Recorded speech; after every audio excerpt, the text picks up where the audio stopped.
What's good, YouTube? Welcome back to another video, man. So the official NBA lottery has been completed, and y'all already know Atlanta got the #1 pick, my city, my hometown.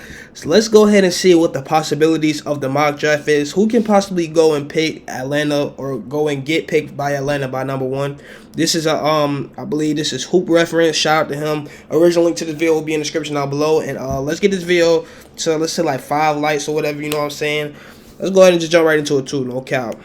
Yesterday, the draft lottery went down and officially solidified the order in which the first 14 teams will be picking in the 2024 NBA draft, which means it's once again time for us to put out another mock draft to update things appropriately.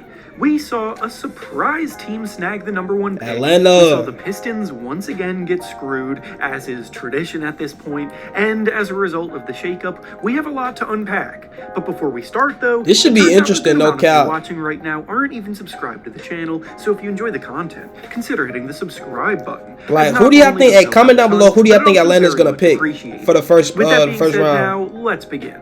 Starting with the first pick in the draft, the Atlanta Hawks select Alexander Sarr from France. That's a good pick right there. The Atlanta Hawks were the big winners of the night, shooting up 9 spots to steal the #1 pick in the lottery, and with it, they'll have plenty of options.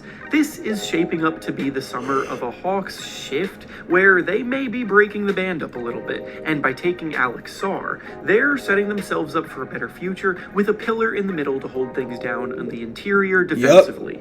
Sarr, we need that for sure. An athlete who finishes well around the basket, has much needed shot blocking instincts to be an enforcer, and his non-stop motor is always a good sign for a young talent. Clint Capella is getting up there in age and is on an expiring contract next season, so Sarr could easily step in as his replacement. Next, with the second pick, the Washington Wizards. Another Nikola guy? From Serbia. The Wizards. How many Nikolas is it going to be in the league? That's like the third one. Going into next season, they don't have a real point guard on the roster since Tyus Jones is hitting free agency, so drafting Topic, who is arguably the best playmaker available here, makes the pick the best of both worlds for them. Bro, do y'all notice that they're grabbing overseas guys before anybody, honestly? It's starting to become the new thing. Like, you should low-key... You might need to go overseas before you even try to get drafted into the league, because you will have, you know what I'm saying, professional experience. Topic is a smooth operating Topic, not even Topic. With impressive playmaking instincts. Nikola Jovic, Nikola Jokic, and Nikola Topic. That is crazy. And dominates by being under control and getting to his spots. And his game would absolutely flourish with better spacing in the NBA compared to the Adriatic League that he's playing in now. Next, with the third pick, the Houston Rockets select Zachary Risacher for a... Is that another overseas team? Dog, what? Man, college starting to change, no cap. It's starting to become like...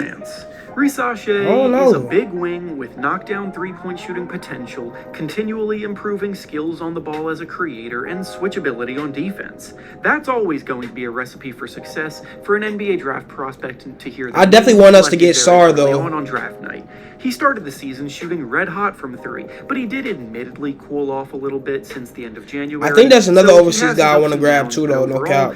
He like 7'1". Positive than negative in his shooting stroke, and at 6'9", he's talented enough to plug and play into virtually any lineup. Up next, with the fourth pick, the San Antonio Spurs select Donovan Clingan.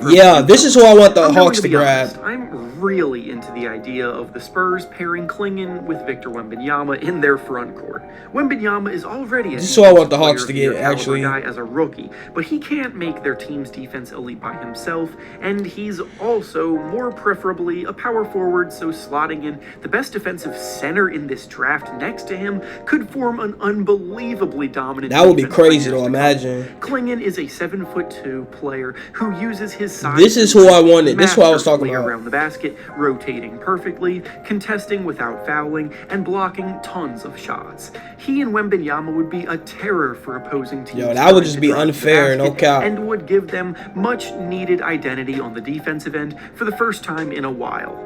Next, with the fifth pick, the Detroit Pistons select Modest Buzelis from G League Ignite. It's a new year, G League, but okay, it's this G once League again the United, same bro. old story for Detroit, who fell out of the top 4 Hey. thanks to the draft lottery. But at number 5, taking Buzelis isn't all that bad by any means.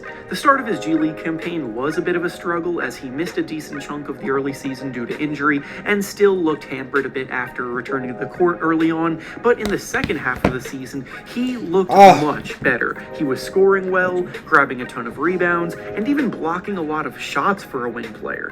He's got the potential to be a jack-of-all-trades type of forward who can serve a lot of different roles well, and for a Pistons team in need of a lot of help everywhere, this is like the first G League guy we've seen. Up next, with the 6th pick, the Charlotte Hornets select Ron Holland from G League Ignite. Holland entered the year hoping to contend for the number 1 pick in this year's draft, but his time in the G League exposed a lot more inconsistency in his game than scouts expected. He's still an unbelievably explosive athlete who finishes powerfully at the rim, and he also averaged about 20 points per game down in the G League this year, which is by no means bad. But he wasn't very efficient in doing so, and his 3-point shot needs. I feel like he's gonna end up being like a hit or miss. For him in that regard is that he has a very good work ethic, and he always plays hard when he's on the court, so I am fully expecting him to kill it in the pre-draft workout process as he goes through to salvage his draft stock a little bit.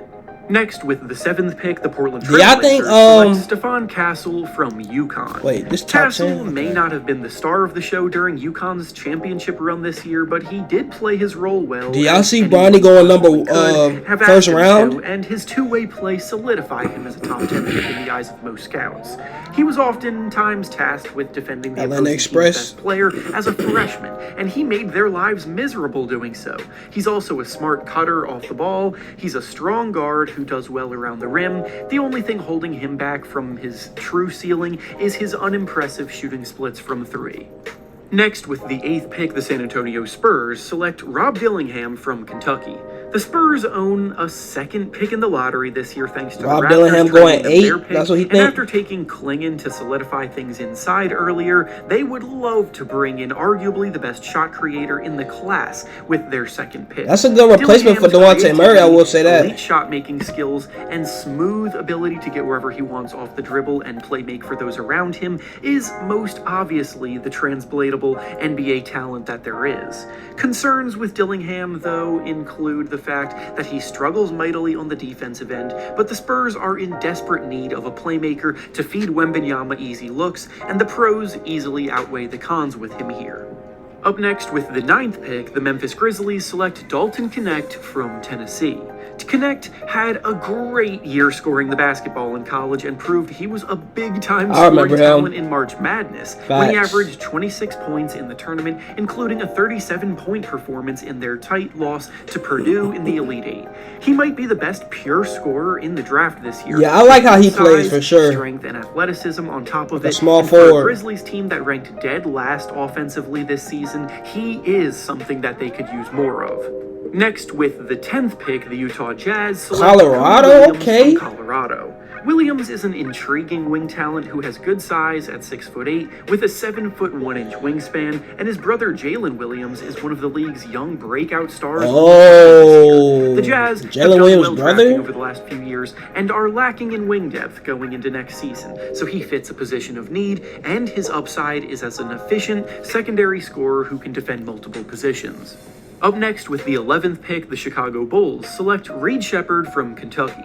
Sheppard had such a great freshman season, but his worst game of the year happened to come in Kentucky's first-round loss in March Madness, which cooled some of the hype on him. The reality is that teams aren't going to overreact to one bad game, and he is still definitely lottery talent, and for a Bulls team in definite need of more talent at both guard positions, Sheppard's combo guard skill set is a fit as an incredibly efficient and smart scorer who more often than not makes the right decision without forcing things. Next, with the 12th pick, the Oklahoma City Thunder select Tijan Solon from France. Solon is a huge 6'9" wing with a promising three-point shot, a good motor, always playing hard, crashing the glass, and an impressive understanding of the defensive side of the ball. He's still a very raw talent, but the things that he does well are things that in today's NBA will always be coveted, and the Thunder have a proven track record of developing players just like this into effective members of their rotation. Next, with the 13th pick, the Sacramento Kings select Isaiah Collier from USC. Collier is another player that faded out of early number 1 pick hype quickly because of early struggles this season, but he also finished the season on a tear, building himself back up as lottery talent. He's an aggressive point guard who attacks the rim with force and finishes very well at the basket using his strong body to absorb contact en route. He draws a lot of fouls, and he flat out makes plays. His weakness right now is the fact that he can get too out of control and turn the ball over way too much, but going to Sacramento to back up De'Aaron Fox early on would be a good landing spot for him. And still ain't seen no Bronny just yet. Lottery with the 14th pick, the Portland Trailblazers select Jacoby. I feel like this is gonna be a real slept-on pick. Jacoby Walter. The Blazers were another team with 2 lottery picks this year since they own the Warriors pick, and would love to add more firepower with Walter's shot making. I like He's got him. the ability to take and make tough shots in big moments, but he's also not the most consistent shooter yet, so he projects more as a volume scorer that can occasionally catch fire and win you a game off the bench at the next level. And with that being said, that's all I have for you today. Make sure to like the video, subscribe to the channel, and comment down below which prospect you are most excited about this year. Okay. Thanks for watching, and I'll see you all next time. Hey man, we ain't seen no Bronny, but I mean, of course, bro.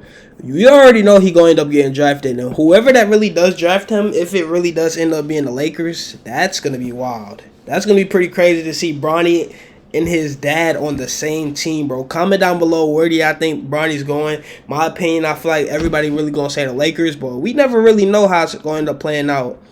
I'd rather the Hawks, as the first pick. I'd rather us get the 7-2 guy that they said the Spurs was gonna get.